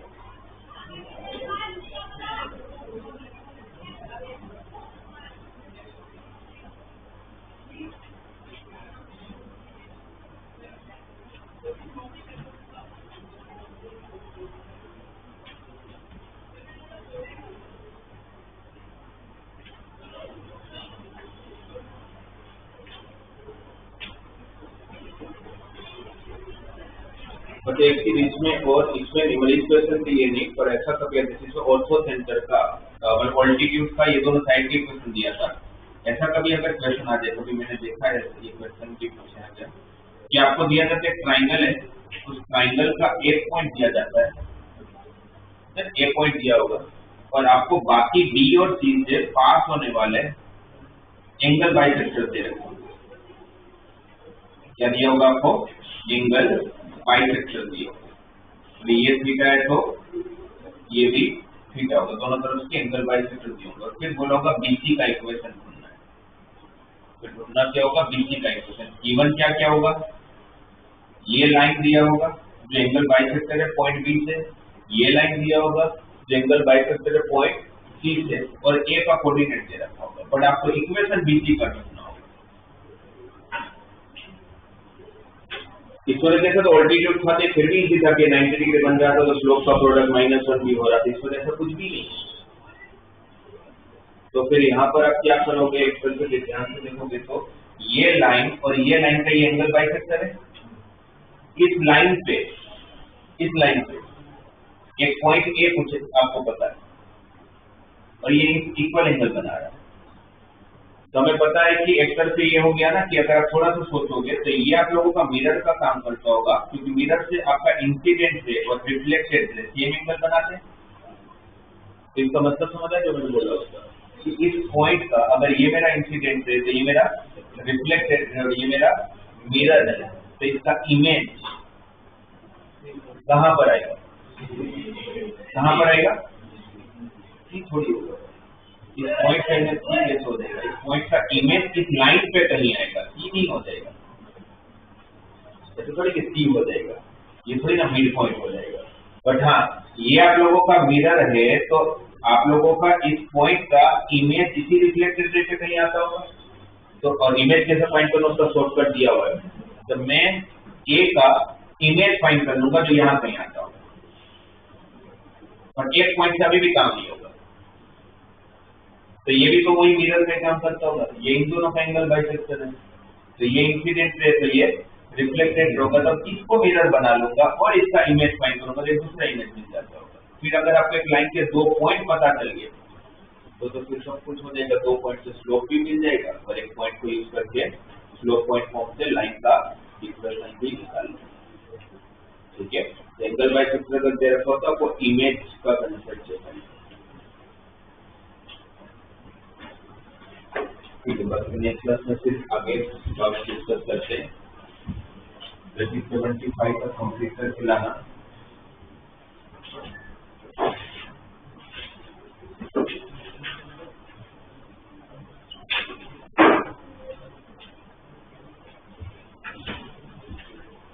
हमारा लास्ट क्लास में family of pair of line को लेकर बहुत सारी चीजें डिस्कस हुआ था। लास्ट में हमारा इंटरसेक्टिंग पॉइंट डिस्कस हुआ था। इंटरसेक्टिंग पॉइंट फाइंड करने के लिए मैंने 2 मेथड बताया था। मुझे बताइए ये इंटरसेक्टिंग पॉइंट का कोऑर्डिनेट क्या समझाया था मैंने आपको, क्या होता है ये। पहले वो डिटरमिनेंट याद कराओ, जिससे आपको ये पता चलता है कि जो सेकंड डिग्री इक्वेशन दिया हुआ है वो कौन सा कर्व है। क्या था डिटरमिनेंट? नहीं, वो डिटरमिनेंट क्या था? डिटरमिनेंट का पहला रो ए, कैसा डिटरमिनेंट होता है ये? सिमेट्रिक। तो अगर फर्स्ट रो होगा वही आपका फर्स्ट कॉलम, फिर second row A B F, तो सेकंड कॉलम भी ए बी एफ, और थर्ड रो 3 ही है। रो क्या है? डी एफ सी, और वही आपका कॉलम है जी एफ सी। ये डिटरमिनेंट 0 हुआ तो pair of pair, if D is not equal to 0 तो फिर क्या करते थे? किसको चेक करते थे? एच स्क्वायर माइनस ए बी को। If D is not equal to 0 तो किसको चेक करते थे? एच स्क्वायर माइनस ए बी को। एच स्क्वायर माइनस ए बी 0 हुआ तो पैराबोला एच स्क्वायर माइनस ए बी लेस देन 0 हुआ, एलिप्स एच स्क्वायर माइनस ए बी ग्रेटर देन 0 हुआ, हाइपरबोला। और कोई भी सेकंड डिग्री इक्वेशन सर्कल कब देता है? सर्कल की कंडीशन क्या थी? a equal to b and, h equal to 0, क्योंकि अगर सर्कल का इक्वेशन होगा तो x स्क्वायर बाई स्क्वायर का कोएफिशिएंट सेम होना चाहिए और xy का टर्म नहीं होना चाहिए, तो h को क्या होना पड़ेगा? 0। कि तुम लोग घर पे जाके प्रॉपर्टीज पढ़ते नहीं हो, अभी तो स्टार्ट हो तो सर्कल और उसमें तो पहुंचे ही नहीं है हम लोग। बहुत सारी प्रॉपर्टीज आएगी, आपको पढ़ाएगी 2 दिन पहले की प्रॉपर्टीज याद नहीं है। इंटरसेक्टिंग पॉइंट निकालने का मैंने आपको एक शॉर्टकट बताया था। इंटरसेक्टिंग पॉइंट कैसे निकालते थे?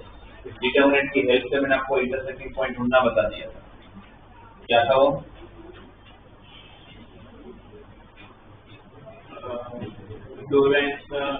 इसको इग्नोर करना था, राइट। फिर आप लोगों को डिटरमिनेंट जब सोल्व करना हो तो डिटरमिनेंट तो 2/2 का सोल्व कर सकते हो, तो फिर 2/2 के लिए इसको हटाया था तो क्या बचा था? A b minus a square. वो क्या बना था? दोनों का denominator. A b minus a square क्या बना था? दोनों का डिनोमिनेटर।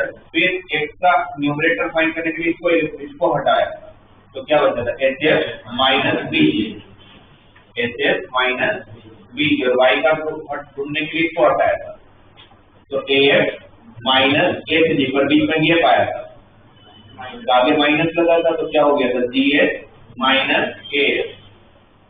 ये आप लोगों का इन दोनों लाइन का इंटरसेक्टिंग पॉइंट हो गया था। ये फर्स्ट मेथड को बताया था, और सेकंड मेथड भी बताया था पार्शियल डिफरेंशिएशन। क्या करना था? एक बार x को वेरिएबल y को कांस्टेंट मान से डिफरेंशिएट करना था, दूसरी बात y को वेरिएबल x को कांस्टेंट मान से डिफरेंशिएट करना था, फिर जो दो इक्वेशन मिलेंगे उसको सॉल्व कर लेना, तो उससे आपको ये इंटरसेक्शन पॉइंट मिल जाएगा। ठीक है, अब मेरे क्वेश्चन का आंसर दीजिए आप लोग। आप लोगों को एक पेयर ऑफ लाइन्स दिया हुआ है 2x square minus 3xy plus y square minus 4x minus 6y plus 7 equal to 0। मुझे इसका पेयर ऑफ एंगल बाइसेक्टर्स चाहिए, तो क्या करूंगा?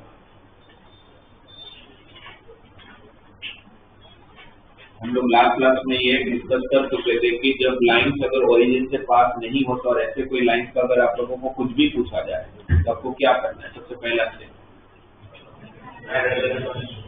क्या करना है? सबसे पहले इसको कहाँ पर शिफ्ट करना है? ओरिजिन पे। तो जब इस पेयर ऑफ लाइन्स को अगर मान लेते हैं कि ये पेयर ऑफ लाइन्स यही है, तो इसको कहाँ शिफ्ट करोगे आप लोग? ओरिजिन से। मतलब इसकी कोई ना कोई पैरेलल लाइन होगी जो ओरिजिन से पास होता होगा, इसका भी कोई ना कोई पैरेलल लाइन होगा जो ओरिजिन से पास होता होगा, तो फिर इसका इक्वेशन क्या हो जाएगा? 2x square minus 3xy plus y square equal to, इसका पेयर ऑफ एंगल बाइसेक्टर्स को तो डायरेक्ट ही शॉर्टकट दे दिया। क्या था इसका pair of angle bisectors?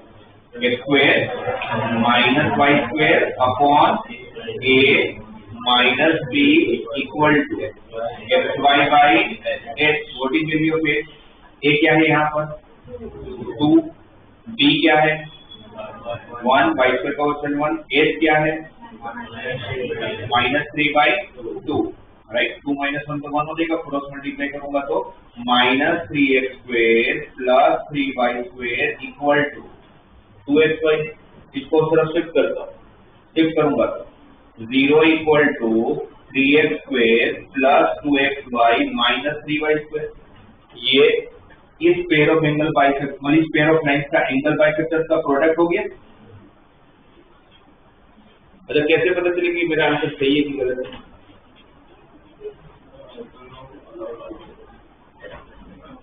a minus b is a plus b is equal to 0. a plus b equal to 0। a plus b 0 किसकी condition थी? First condition. और pair of angle bisectors हमेशा क्या होते हैं? इसका a plus b करो, a कितना है, b कितना है, दोनों का एडिशन कितना है, तो कंफर्म है कि ये तो सही है। पर आपको ये थोड़ी चाहिए था, आपको तो यहाँ का चाहिए था एंगल बाइसेक्टर्स का पेयर। तो फिर ये एंगल बाइसेक्टर्स का पेयर और ये एंगल बाइसेक्टर्स के पेयर के बीच में क्या रिलेशन होगा? भाई ये और ये क्या होंगे? पैरेलल होंगे। भाई पेयर ऑफ लाइन्स अगर पैरेलल तो उनके एंगल बाइसेक्टर्स भी तो आपको अभी ये मिला, आपको इसको यहाँ शिफ्ट करना है ना। और जब शिफ्टिंग करते हो तो यहाँ पर सिर्फ x की जगह पर क्या चेंज होगा? x की जगह पर क्या चेंज होगा? शिफ्टिंग ऑफ ओरिजिन का कंसेप्ट क्या था? x की जगह पर क्या रखोगे? x minus h। और y की जगह पर क्या रखोगे? x की जगह पर x माइनस h और y की जगह पर y माइनस k। और h और k मतलब कौन? जहां पर आपने शिफ्ट कर दिया ये वाला पॉइंट, तो ये वाला पॉइंट तो इंटरसेक्टिंग पॉइंट हो जाएगा। इसका इंटरसेक्टिंग पॉइंट फाइंड करना है तो आप इससे कर लो ना। या तो अगर ये ध्यान में नहीं आता है तो ध्यान में आना ही चाहिए, ध्यान में रहना ही चाहिए। अगर नहीं आया तो फिर वो पार्शियल डिफरेंशिएशन वाला है। इससे आपको सारी वैल्यू मिल जाएगी ना। a भी पता होगा, a कितना है इसका 2, b कितना 1, h कितना माइनस 3, g कितना माइनस 2gx होता है, तो g कितना माइनस 2, f कितना माइनस 3, c जरूरत नहीं है पर जरूरत पड़ती तो 7। तो सारी वैल्यू डाल दूंगा तो एक पॉइंट पता चल गया। और वो जो पॉइंट मिलेगा वो किसका काम करेगा? h और k का। और दूंगा तो मुझे इस पेयर ऑफ लाइन्स का एंगल बाइसेक्टर्स का पेयर मिल जाएगा। तो आप लोगों को कुछ भी दिया जाए जो ओरिजिन से पास नहीं होता तो पहले ओरिजिन से पास करवाओ। और ओरिजिन से पास होने वाले का मैंने आपको सबका शॉर्ट कर दिया। पर्टिकुलर लाइन फाइंड करना है तो भी बता दिया, pair of angle bisectors find करना है तो भी बता दिया, एंगल फाइंड करना है तो भी बता दिया। तो पहले आप क्या करोगे? हमेशा ओरिजिन पे पास करवाओगे और उसके बाद शिफ्ट कर लेना। तो शिफ्ट करोगे तो x की जगह पर x माइनस h और y की जगह पर y माइनस किया उसके लिए आपको इंटरसेक्टिंग पॉइंट की जरूरत पड़ेगी। इंटरसेक्टिंग पॉइंट के लिए मैंने आपको दो अप्रोच बता दिए, या इसको ध्यान में रखो, दोनों को ध्यान में रखो, इसको भी ध्यान में रखो, और अगर इसको भूल जाते हो तो पार्शियल डिफरेंशिएशन। अच्छा, इसका पार्शियल डिफरेंशिएशन करोगे x के रिस्पेक्ट में तो क्या मिलेगा, इक्वेशन बताओ। x के रिस्पेक्ट में अगर मैं इसको डिफरेंशिएट करता हूँ y को कांस्टेंट मान के, तो क्या मिलेगा, 4x minus 3y, 4x minus 3y minus 4 equal to 0। और y के रिस्पेक्ट में करोगे तो माइनस 3x, ये 0 हो जाएगा, माइनस 3x प्लस 2y, ये 0, माइनस 6 इक्वल टू 0। ये दोनों को सोल्व कर लूंगा तो भी इंटरसेक्टिंग पॉइंट मिल जाएगा। ठीक है, लास्ट एक कंसेप्ट पेयर ऑफ लाइन्स में,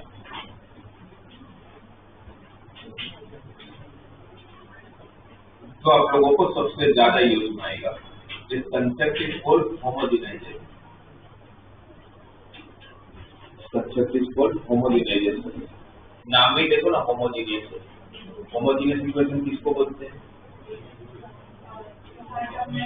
हर टर्म के अंदर वेरिएबल का पावर सेम होना चाहिए, है ना। जितने भी टर्म हो, हर टर्म के अंदर वेरिएबल का पावर सेम होना चाहिए। हर होमोजेनियस इक्वेशन ऑलवेज कहां से पास होता है, ओरिजिन। अब अगर मैं आपसे पूछूं कि आपको एक कर्व दिया है, तो इसको कोई कर्व है, मैं ले लेता हूँ, 2x square plus 3y square minus 5xy plus 7x minus 6y plus 9 equal to 0। और ये पेयर ऑफ लाइन्स नहीं, नॉर्मल कोई भी कर्व दे रखा है, ठीक है। फिर आप लोगों को एक लाइन दिया हुआ है, बोलते हैं कि ये जो लाइन है 2x minus 3y minus 5 equal to 0, ये जो लाइन है वो इस कर्व को दो पॉइंट पर इंटरसेक्ट करता होगा। कोई भी लाइन कर्व को कितने पॉइंट पर इंटरसेक्ट, दो पॉइंट पर। वो जो दो पॉइंट पर इंटरसेक्ट कर रहा है, इन दोनों पॉइंट को जब आप ओरिजिन के साथ ड्राइंग करोगे तो आपको दो लाइन मिलेगी। इसको मैंने ओरिजिन के साथ ड्राइंग किया, इसको भी मैंने ओरिजिन के साथ ड्राइंग किया, तो मुझे दो लाइन मिलेगी ना। मुझे उनका प्रोडक्ट चाहिए, pair of line which are passing through origin and intersecting point of this curve and line. आपको इसका प्रोडक्ट चाहिए, कैसे करेंगे। अगर मेरे पास बहुत टाइम है ना, क्वेश्चन में कोई दम नहीं है, क्योंकि आपके पास टाइम हो तो क्वेश्चन बहुत आराम से हो जाएगा। आप इन दोनों को सोल्व कर लेना, है ना। यहाँ से x की वैल्यू उठा लेना, x कितना हो जाएगा 3y plus 5 divide by 2। x की जगह पर अगर मैं 3y प्लस 5/2 रखूंगा तो मुझे x के सॉरी y के टर्म में क्वाड्रेटिक इक्वेशन मिलेगा, पर मिलना भी चाहिए था। क्यों मिलना चाहिए था, क्योंकि दो पॉइंट है ना, तो दो y की वैल्यू मिलनी चाहिए। x की वैल्यू यहाँ से उठाऊंगा, यहाँ डालूंगा दोनों को सोल्व करने के लिए, तो मुझे y का क्वाड्रेटिक मिलेगा, y का क्वाड्रेटिक मिलेगा तो मुझे दोनों पॉइंट मिलेंगे। y के दो पॉइंट अगर इसमें रख दूंगा तो x के भी दो पॉइंट मिल गया, तो आपके दोनों पॉइंट मिल जाएंगे। थोड़ा सा टाइम जरूर लगेगा, बट पॉइंट तो मिल जाएगा।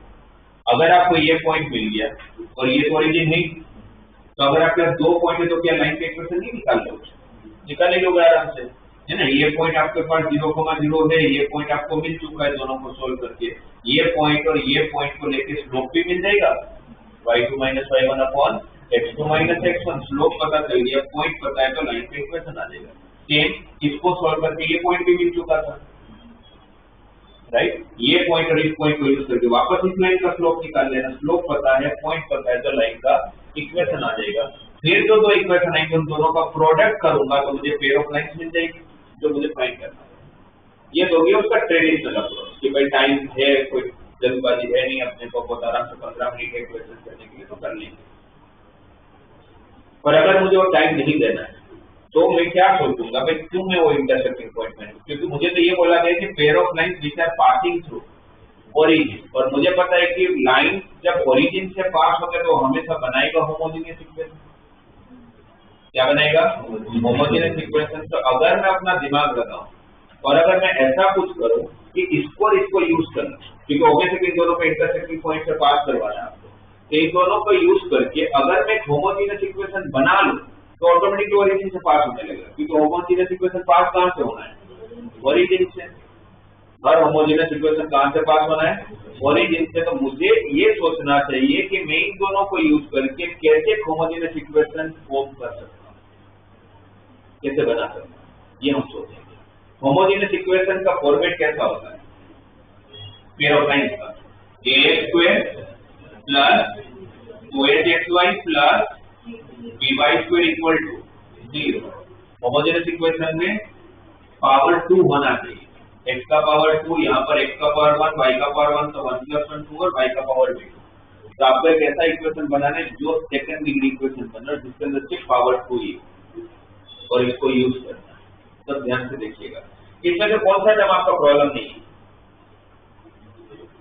इस पूरे इक्वेशन में कौन से टर्म आपको प्रॉब्लम नहीं है? ये मेरा प्रॉब्लम नहीं है, ये मेरा प्रॉब्लम नहीं है, ये भी मेरा प्रॉब्लम नहीं है। मेरा प्रॉब्लम कौन है? ये तीनों मेरे प्रॉब्लम, क्योंकि वो होमोजेनियस नहीं बनने दे रहे। और अगर इसको होमोजेनियस बनना है तो पावर 2 लाना पड़ेगा, और उसको इस पावर 2 लाने के लिए मैं यूज करूंगा इस लाइन को। कैसे यूज करूंगा? ये जो इक्वेशन है 2x square plus 3y square minus 5xy plus 7x, तो जो 7x है उसको मैं मैथमेटिकली 7x इंटू 1 लिख सकता हूँ, किसी को भी इंटू 1 कर लिख सकता हूँ इंटू 1, माइनस 6y इंटू 1 भी लिख सकता हूँ, राइट। और ये जो 9 है कांस्टेंट 9, उसको मैं इंटू 1 का स्क्वायर लिख सकता हूँ। 1 का स्क्वायर भी तो 1 ही होगा, राइट। आप बोलोगे सर क्या करो, ये लिख के क्या मतलब है? वो मतलब है, देखो क्या मतलब है। इस लाइन को यूज करना था होमोजेनियस बनाने के लिए।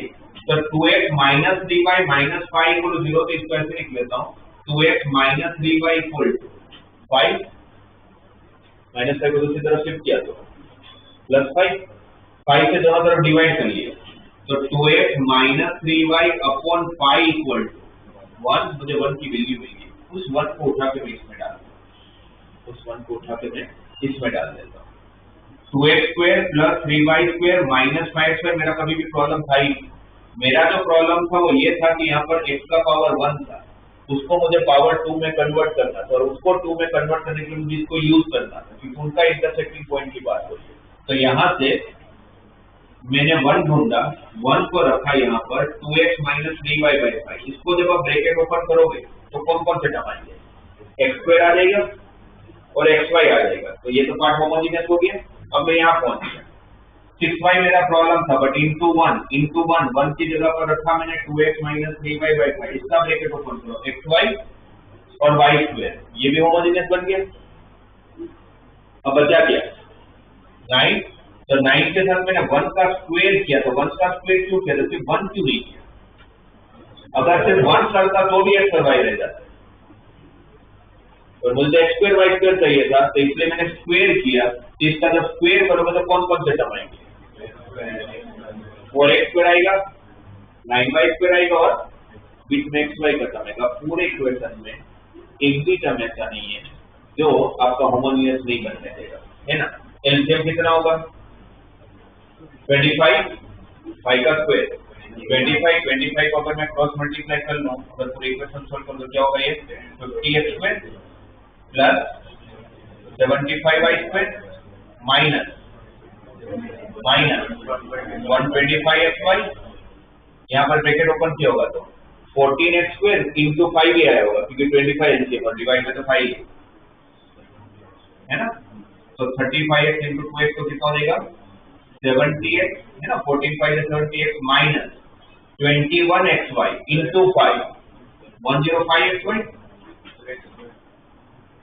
x square. फिर यहाँ पर भी 25 एलसीएम होगा तो 5 कैंसिल होगा, तो 30y आया होगा। 30y इंटू 2x, तो minus 60xy minus minus plus 30 into 3 90y square plus यहाँ पर अब 2x का square 4x square into 9 36x square, middle term 3 2 जा 6 2 जा 12 इंटू 9 108xy, राइट। और last term 9y square into 9 81y square equal to 0। Divide by 25 होगा, हमने 0 के साथ मल्टीप्लाई कर लिया। तो सारे x स्क्वायर को हम साथ में लोगे तो 50x square, 70x square, 120x square plus 36x square, 156x square. y square को साथ में लेता हूँ, 75y square plus 90y square, 165 plus 81, 246y square, 246y square. xy के टर्म -125 -105 -230 ना, -230 और -108 -338 ना, 338 xy इक्वल टू 0। अब देखो खुद आपके इक्वेशन में से यही कर, और मैंने वो वहां तक पहुंचने के लिए ना तो मैंने इंटरसेक्टिंग पॉइंट ढूंढा है, ना मैंने स्लोप ढूंढा है। 398। तो अब देखोगे तो ना आपको लाइन के इक्वेशन की जरूरत है, ना आपको इंटरसेक्टिंग पॉइंट की जरूरत है, ना आपको स्लोप फिगर की कुछ जरूरत नहीं है। आपको डायरेक्टली एक होमोजेनियस इक्वेशन मिल गया, और होमोजेनियस इक्वेशन है तो कंफर्म है कि कहां से पास हो रहा होगा, ओरिजिन। तो इस जो ये पूरा जो इसका जो मेथड है, this method is called homogenization. तो कभी भी कोई भी चैप्टर में अगर आप लोगों को कोई पॉइंट को ओरिजिन के साथ ज्वाइन करवाना है तो हमेशा किसको यूज करो, होमोजेनाइजेशन। फिर इसके बाद फिर कुछ भी पूछ सकते हैं कि हाँ जो पेयर ऑफ लाइन बनेंगे उनके बीच में एंगल फाइंड करके दो। एक बार यहाँ तक आ गया, फिर अगर मुझे एंगल फाइंड करना है तो फॉर्मूला है ना, tan theta equal to 2 root of a square minus ab divided by mod of a plus b। या फिर इसका पेयर ऑफ एंगल बाइसेक्टर्स पूछेंगे तो भी formula x square minus y square upon a minus b equal x by x। फिर कुछ भी पूछ सकते हो उसके बाद, तो यहाँ आकर फिर तो कुछ भी निकाल लेंगे। तो this procedure is called homogenization. इसको एक बार लिख लीजिए, इसका एग्जांपल लिख लो। ये आप लोगों का लास्ट टॉपिक था पेयर ऑफ लाइन में।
और आप लोग PYQ में बताते हैं क्वेश्चन। देखिए स्टार्टिंग में मैंने आप लोग को 4-5 क्वेश्चन बोला तो मत करना, एक बार मैं आपको उसको चेक करते हैं।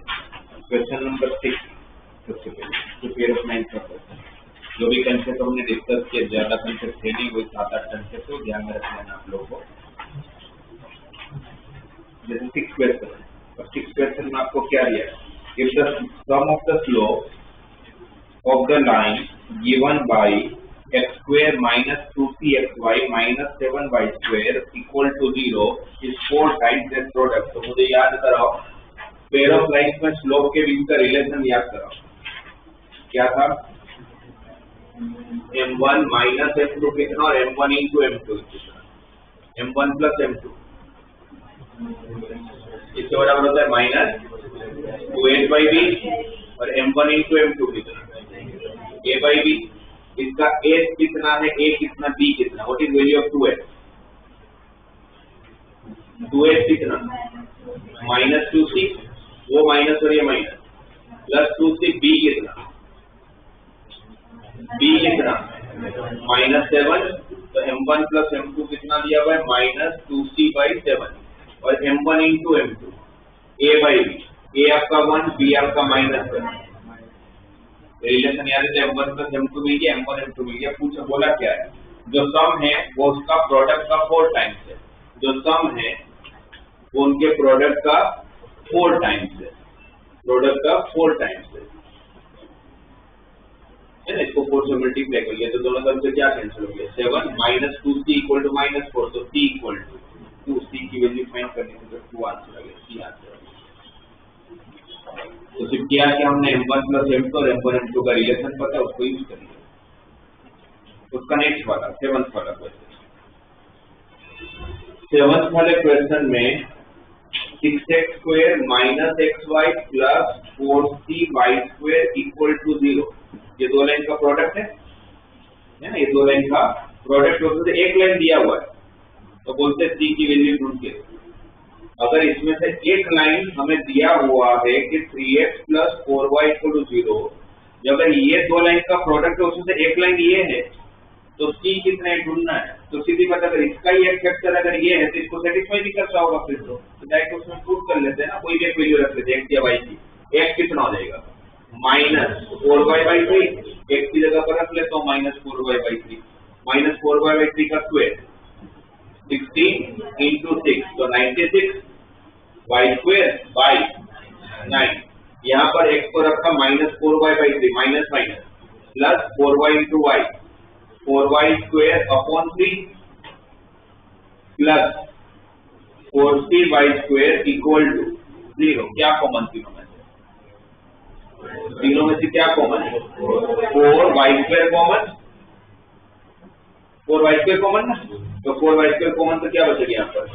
24 by 9, यहाँ पर 1 by 3 ना, और एलसीएम ले लूंगा अगर 3 तो 27 by 9। 1 by 3 को 3 और 3 से मल्टीप्लाई कर ले तो 24 प्लस 3 27 by 9 हो जाएगा, और यहाँ पर प्लस 4y स्क्वायर कॉमन लिया तो c, तो c की वैल्यू ढूंढनी थी, ये 3 हो गया तो c इक्वल टू -3, तो c ढूंढना तो -3, तो d आंसर।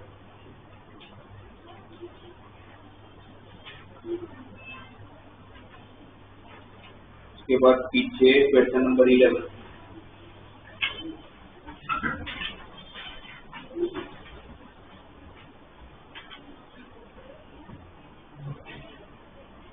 ये क्वेश्चन नंबर 11 क्या बोल रहा है कि पेयर ऑफ लाइन दो लाइन का product lie along the diameter of a circle and divide the circle into 4 sectors such that the area of one of the sector is thrice the area of the another sector। पहले question समझते हैं। एक circle है,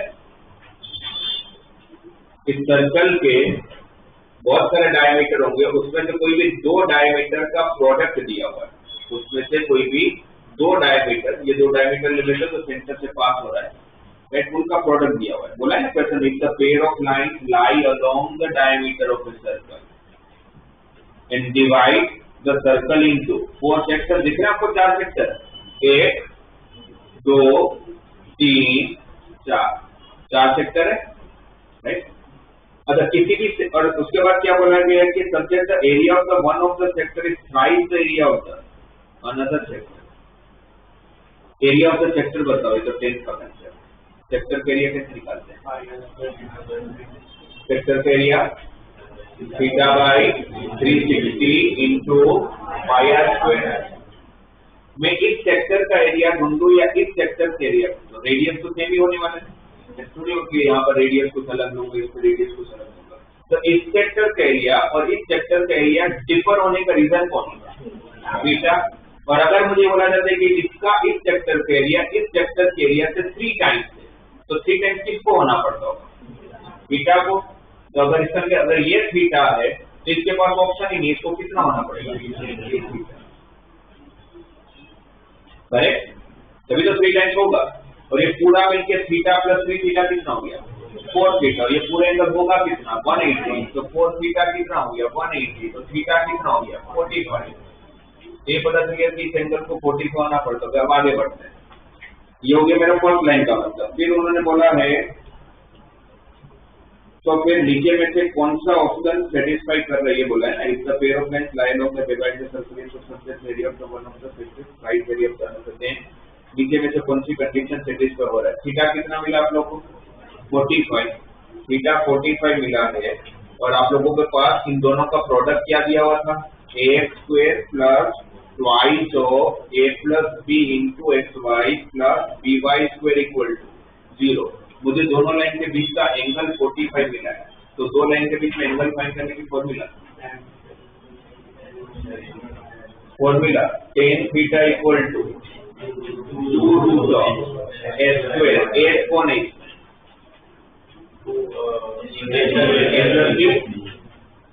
2 root of a square minus ab। ab कौन? ab है ना इसका, तो divided by a plus b। 1045 की वैल्यू 1, क्रॉस मल्टीप्लाई करके स्क्वायर कर लेता हूँ, तो क्या होगा यहाँ पर? a प्लस b का होल स्क्वायर। यहाँ पर स्क्वायर क्या होगा? तो 2 का स्क्वायर। 4 रूट हट गया होगा, a plus b whole square minus ab। ये माइनस 4ab। अच्छा, ये प्लस b का स्क्वायर इस तरफ आएगा तो 4 टाइम में से 1 टाइम गया, कितने वेट पर बचेगा? 3 time. 3 time a plus b का square minus 4ab। 3 time a plus b का square 3a square plus 3b square. Middle term क्या आएगा? 2ab। 2ab into 3 6ab minus 4ab plus 2ab equal to 0। जैसा कुछ relation आता होगा 3a square plus 2ab plus 3b square किया। इसमें किसको यूज किया? Angle between 2 line, pair of line.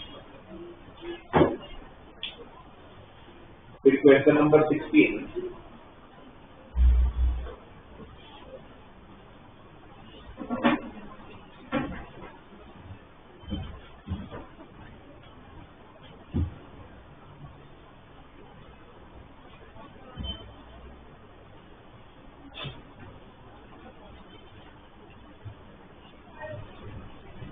Question number 16 क्या बोले? If one of the line is a bisector of the angle between the line xy equal to, आप लोगों ने कोई बताया तो मुझे क्या करेंगे? तो सेंटेंस को समझिए, my square plus 1 minus m square into xy plus minus mx square equal to 0। ये दो लाइन का प्रोडक्ट है ना, बोला है pair of line is one of the line. और इसमें से एक लाइन जो है वो बाइसेक्टर है। किसका बाइसेक्टर है? किसका बाइसेक्टर है? एंगल, ऑब्वियस एंगल का बाइसेक्टर है, पर किसके एंगल का बाइसेक्टर है? तो आपको क्या दिख रहा है? xy इक्वल टू 0 मतलब क्या दिया है? ये xy इक्वल टू 0 का एंगल का बाइसेक्टर, एक बाइसेक्टर इसको सेटिस्फाई कर रहा है। तो ये क्या है? ये पेयर ऑफ लाइन है। कौन से दो लाइन का प्रोडक्ट है? x इक्वल टू 0 है, तो x इक्वल टू 0 मतलब कौन? y axis. तो y इक्वल टू 0 मतलब कौन? तो उनका प्रोडक्ट दिया हुआ, उनका एंगल बाइसेक्टर। भाई x एक्सिस और y एक्सिस के एंगल बाइसेक्टर, एक्स और वाई के बीच में कितना डिग्री बनता है 90, तो उसका एंगल बाइसेक्टर कितना एंगल बना हुआ 45, और दूसरा एंगल बाइसेक्टर यहाँ पर होगा एक इंटरनल में एक एक्सटर्नल होगा ना। ये कौन सी लाइन, ये 45 मतलब स्लोप कितना 45 का स्लोप कितना, लाइन कहां से पास हो रहा है, तो इसका इक्वेशन कितना y इक्वल टू एक्स, और इसका स्लोप कितना ये 45 से 135 होगा ना, इसका स्लोप -1 और लाइन कहां से पास हो रहा है ओरिजिन से, तो इसका equation y equal to minus, और इन दोनों में से ये जो दो एंगल बाइसेक्टर उसमें से एक एंगल बाइसेक्टर इसको सेटिस्फाई कर रहा है, ऐसा क्वेश्चन में दिया हुआ है ना। क्वेश्चन पढ़ो, if one of the line of m5 square plus 1 minus m square xy minus mx square is a bisector of the angle between the lines, इन दोनों का कोई एक एंगल बाइसेक्टर इसका एक लाइन है तो सेटिस्फाई करता होगा, राइट। अब कौन सा पुट करो कैसे पता चलेगा, कोई फर्क नहीं पड़ेगा, इसलिए फर्क नहीं पड़ेगा, एक बार पुट करके देखते हैं, दोनों पुट करके देखते हैं। x इक्वल y की जगह पर x रख लेते हैं, y को x रखोगे तो क्या हो जाएगा mx स्क्वायर, यहाँ पर y की जगह पर x रखोगे तो क्या हो जाएगा x स्क्वायर आ जाएगा plus 1 minus m square into x square, और x स्क्वायर तो x स्क्वायर नहीं, क्या कॉमन, अच्छा mx स्क्वायर और mx स्क्वायर कैंसिल हो गया, 1 minus m square into x square equal to 0, तो 1 minus m square equal to 0, 1 minus m square equal to 0, तो m इक्वल टू प्लस और -1, तो m क्या आ गया प्लस और -1। अब दूसरा लाइन भी पुट करते हैं, एक लाइन पुट किया दूसरा लाइन पुट करते हैं, कौन सा y इक्वल टू -x का, तो y की जगह पर जब आप -x रखोगे तो -x का स्क्वायर भी तो प्लस ही हो जाएगा ना, तो क्या होगा ये mx स्क्वायर, फिर यहाँ पर जब y की जगह पर -x रखोगे तो -1 minus m square into x square minus mx square equal to 0, mx square mx square cancel हो जाएगा, तो यहाँ पर ये बच रहा था, यहाँ पर ये बच रहा था, वैसे सामने 0 है तो माइनस हो या ना हो क्या फर्क पड़ता है, तो m तो फाइनली क्या मिलेगा आपको +1 या -1, तो आपको m की पॉसिबल वैल्यू ढूंढना तो क्या हो जाएगा +-, ठीक है। तो पेड़ ऑफ, अब ये आपको स्टार्टिंग में फिर भी पेड़ ऑफ लाइन के क्वेश्चन दिख जाएंगे, फिर बाद में तो आपको पेड़ ऑफ लाइन के डायरेक्ट क्वेश्चन कोई भी नहीं दिखेंगे, क्योंकि हम डायरेक्ट क्वेश्चन नहीं पूछते हैं नॉर्मली, बट हाँ जैसे होमोजेनाइजेशन सिखाया, या एंगल बिटवीन द लाइन सिखाया, या पर्पल लाइन सिखाया, ये कोई ना क्वेश्चन के बीच में काम आएगा, तो इसके अंदर इसलिए बहुत ज्यादा कंसेप्ट है नहीं, वही 7-8 जो कंसेप्ट है वो आप लोग को अच्छे से ध्यान में रखना है, जहां पर भी जरूरत पड़ेगी वहां पर यूज करोगे। स्पेसिफिकली एक होमोजेनाइजेशन और एक वो डिटरमिनेंट वाला कंसेप्ट, क्योंकि कल उसके पैराबोला पूछेंगे तो पता भी तो करना पड़ेगा पैराबोला है, तो उसमें वो जो डिटरमिनेंट वाला कंसेप्ट है क्या था उसका फर्स्ट रो याद हो जाना चाहिए, फर्स्ट रो ए वही आपका पहला कॉलम, दूसरा रो एच बी है वही आपका दूसरा कॉलम, तीसरा रो जी एच डी वही तीसरा कॉलम, 0 हुआ तो पेड़ ऑफ लाइन, 0 नहीं हुआ तो x स्क्वायर माइनस ए बी चेक करूंगा, x square minus A b equal to 0 हुआ तो पैराबोला, लेस देन 0 हुआ तो एलिप्स, ग्रेटर देन 0 हुआ तो। कल की